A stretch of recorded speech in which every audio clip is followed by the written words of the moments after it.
Good morning, boys and girls. It's Mrs. Paddock. Today is Thursday, April the 23rd. Hope you're all having a great day. I have a book that's part of our W collection, and it is called Where's the Dragon? Where's the Dragon? Look carefully at our title, Where's the Dragon? And show me with your fingers how many W's do you see? Yep, just one. Where's, right? And it's kind of a funny W-A.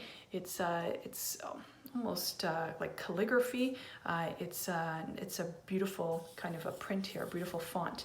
And so this story, we're gonna have to look closely at the pictures because you're gonna have to find Where's the Dragon. This story is written by Jason Hook and illustrated by Richard Hook.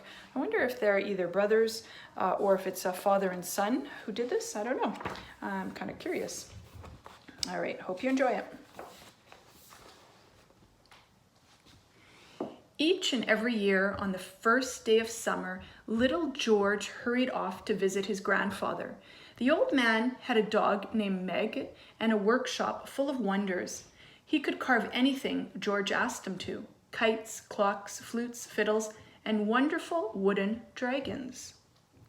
As he carved, grandfather told amazing tales about enormous old dragon who lived in the mountains. His tales seemed so real that George felt he could almost see the dragons. Now, if you look closely here, you can see there's lots of dragons in this picture.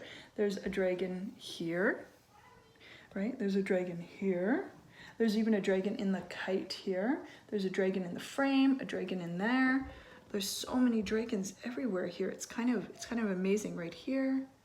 I'm gonna pick out a few more here. There's one here, right? Let's see if there's one more. There's one here. My goodness, they're all over the place, aren't they? So yeah, so this book is, oh, I forgot about that one there. That's kind of a cool one there too. So very cool. But this year, as grandfather finished his tales, George asked, "Do you think perhaps I'm too old to believe in dragons?" "Seeing is believing," cried grandfather. "It's time I took you on a dragon hunt." He asked George to carry all sorts of strange things down to his boat.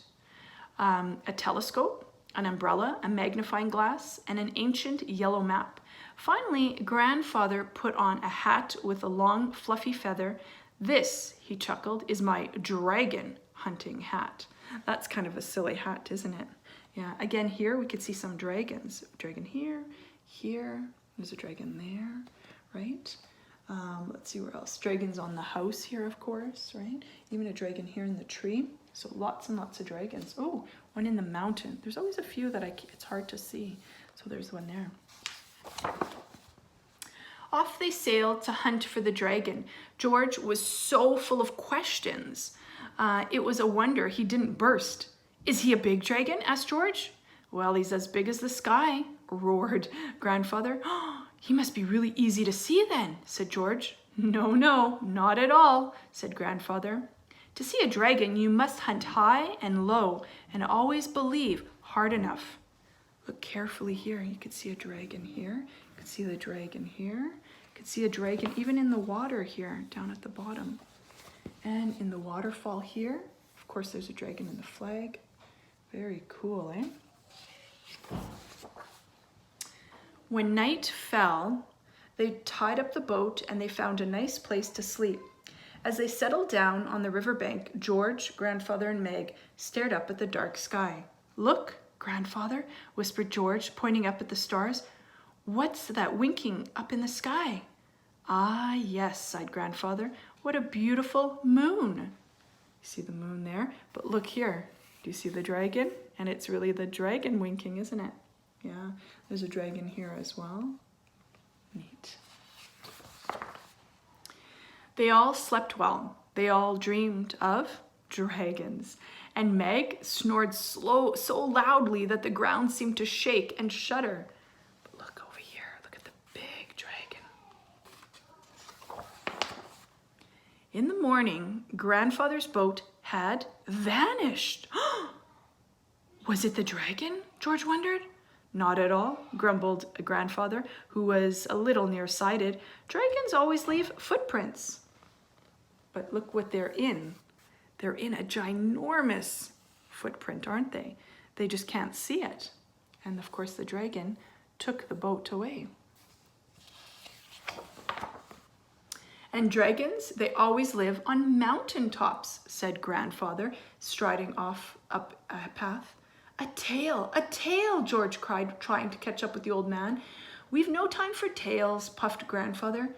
No, there's a dragon to hunt, don't you know? Look, and you can see all the dragons here.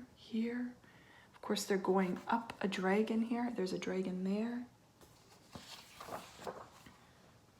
Do dragons breathe fire?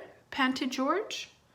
Not at all, wheezed Grandfather, taking off his dragon hunting hat and mopping his brow. But it is a hot day today. Look, it does breathe fire. You can see the fire behind. Oh my goodness, can you see the dragon there? Yeah. As they reached the top of the mountain, George was sure he believed in dragons, and he pointed and he shouted, "His eye!" Yes, it is high, said Grandfather, who was a little hard of hearing. Dragons always live up high.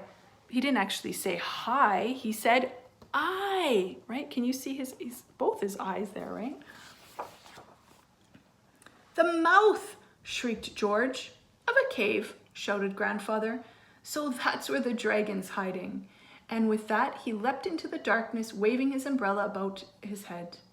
George yelled out, Meg barked, but it was too late. Grandpa went into the dragon's mouth. Oh no, oh my goodness. Perhaps it was the dragon hay fever. Perhaps it was a dragon cold. Most likely it was the long fluffy feather on Grandfather's dragon hunting hat.